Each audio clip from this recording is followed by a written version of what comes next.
Olá a todos, sejam bem-vindos a mais um Momento de Paz. Desejamos a graça e a paz do nosso bom Deus a todos. Estamos de volta para darmos continuidade ao nosso compromisso deste ano, meditando no devocional de Ellen Goldwhite, Maranata, o Senhor vem. Como sempre, antes de nós começarmos com a nossa meditação, eu convido vocês a fazermos uma breve oração. Pai querido que estás no céu, nós te agradecemos pelo seu amor, te agradecemos pela tua graça e misericórdia. Neste momento pedimos que o Senhor esteja conosco, nos dê o entendimento da tua palavra. É o que pedimos e agradecemos em nome de Jesus. Amém. Bem, irmãos, desejo mais uma vez, sejam todos bem-vindos. E a nossa meditação de hoje, 24 de janeiro, tem como seu tema a igreja não cairá. Nós vimos no tema passado sobre intolerância e perseguição e que Satanás ele cria todo o artifício possível para destruir o povo de Deus, os filhos da luz. E quando ele não consegue lograr êxito com essa metodologia, então ele usa o princípio da coerção, da força. E o nosso tema hoje nos mostra que apesar, ou seja, vai nos mostrar que apesar do inimigo usar esse método de coerção, a igreja de Cristo não cai. Apocalipse, ou seja, Mateus capítulo 16, versículo 8, nós vemos uma conversa que Jesus vai ter juntamente com Pedro. Cristo diz: sobre esta pedra edificarei a minha igreja, e as portas do inferno não prevalecerão contra ela. Foi no momento em que Pedro decide revelar quem era Jesus, porque Cristo fez aquela pergunta: quem vocês dizeis ser o Filho do Homem? Algumas pessoas diziam que ele era Elias, outros diziam Isaías, algum profeta que ressuscitou dentre os mortos e estava no meio deles. E Pedro, então, através da iluminação do Espírito de Deus, ele disse: tu és o Messias, o Filho do eterno Deus. Então Jesus olha para Pedro e diz: tu és Pedro, e sobre esta pedra edificarei a minha igreja, e as portas do inferno não prevalecerão contra ela. Jesus não está dizendo que Pedro é a pedra fundamental, mas ele está dizendo que Pedro, sendo ela uma pedra viva, seria a pedra que iria ajudar a construir a igreja de Cristo. Por isso ele mesmo, numa dessas cartas, ele diz que nós somos feitos pedras vivas para a edificação da igreja espiritual, ou seja, Cristo é o fundamento desta igreja. Então, este fundamento, ele não pode ser abalado. A estrutura da construção desse templo somos nós, as pedras vivas, para realizarmos ações e atos sagrados para o reino de Cristo. Aqueles que guardam os mandamentos de Deus e a fé de Jesus sentirão a ira do dragão e de seus exércitos. Satanás considera por súditos seus os habitantes do mundo. Adquiriu domínio sobre as igrejas apóstatas, mas eis um pequeno grupo que resiste à sua supremacia. Satanás, ele tem grande ira contra aqueles que guardam os mandamentos de Deus e têm a fé de Jesus. Isso está em Apocalipse capítulo 12, verso 17. E eles, como o rei deste mundo, né, o dominador deste mundo, a Bíblia diz que o mundo jaz no maligno. Satanás, então, ele tem uma missão específica, que é combater exatamente esse remanescente da mulher que ele perseguiu no passado, ou seja, a igreja apostólica, a igreja de Deus ao longo das eras. Então, quando ele percebe que ainda existe um remanescente mantendo sua fidelidade à vontade de Deus, à palavra de Deus, então sua maior atenção é perseguição contra este remanescente. Por essa razão é que hoje nós estamos vendo como a intolerância está começando a tomar conta do nosso mundo. O mundo está começando a perder a liberdade e sobre argumentos muito plausíveis. Por isso a maioria vai apoiar este movimento, ou está apoiando este movimento para a retirada da liberdade das pessoas. Se eles pudessem desarraigar da terra completo, seria o seu triunfo. Como influenciava nas nações pagãs para destruírem Israel, assim, num futuro próximo e muito breve, ele incitará as maléficas potências terrestres para destruir o povo de Deus. E será que nós não estamos vendo isso?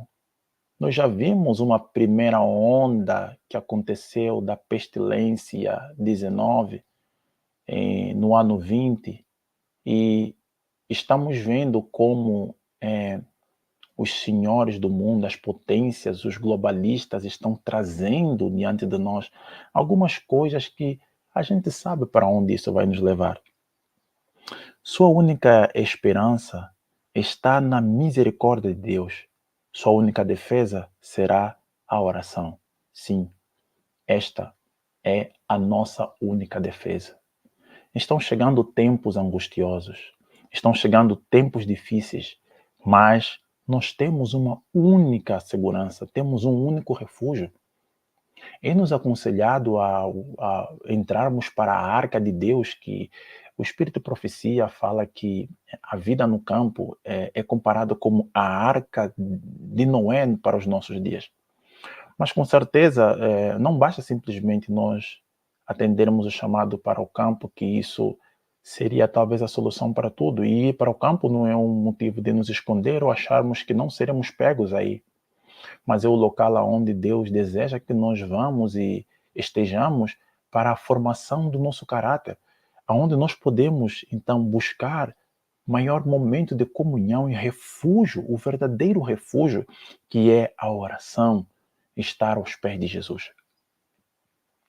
As duras experiências que o povo de Deus enfrentara nos dias de Esther não foram peculiares a esse tempo somente. O revelador, olhando para os séculos no fim do tempo, declarou: o dragão irou-se contra a mulher e foi fazer guerra ao resto da sua semente, os que guardam os mandamentos de Deus e tenham o testemunho de Jesus Cristo. Alguns que hoje estão vivendo na terra verão cumprir dessas palavras. Sim, irmãos. E nós somos a geração, eu posso aqui afirmar com toda certeza, que nós somos a geração, precisamos nos preparar. Nós somos a geração que veremos o cumprimento desta profecia.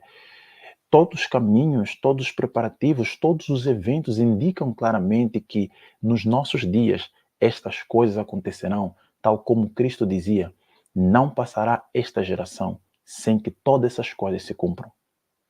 A ira de Satanás aumenta à medida em que o tempo se abrevia e sua obra de engano e destruição atingirá o auge no tempo de angústia. Por essa razão, Apocalipse, capítulo 12, verso 12, é dito ali que ai da terra, porque o inimigo tem grande ira, que o tempo lhe resta. Satanás conhece o tempo dele. E por ele perceber que se aproxima esse tempo limite, porque Deus determinou que o pecado imperaria sobre a terra apenas por 6.000 anos. E nós estamos chegando na fase final deste período dos 6.000 anos. E Satanás então sabe que lhe resta pouco tempo e está trabalhando a todo vapor para procurar destruir o povo de Deus. Mas nós sabemos que temos a certeza da vitória. Satanás realizará seus milagres para enganar, estabelecerá seu poder como supremo. A igreja talvez pareça como prestes a cair, mas ela não cairá. Ela permanece ao passo que os pecadores de Sião serão lançados fora no joelhamento. A palha separada do trigo precioso. Esse é um transe terrível, não obstante importante que tenha lugar. Ninguém senão os que vencem pelo sangue do Cordeiro e a palavra do seu testemunho será encontrado com os leais e fiéis, sem mácula, nem ruga, nem pecado, nem engano em sua boca. Apenas aqueles que forem alcançados pela justiça de Cristo, apenas aqueles que terem Cristo em seu coração, a esperança da glória, estes permanecerão em pé, assim como aconteceu no tempo da Igreja Apostólica e no período da Idade Média.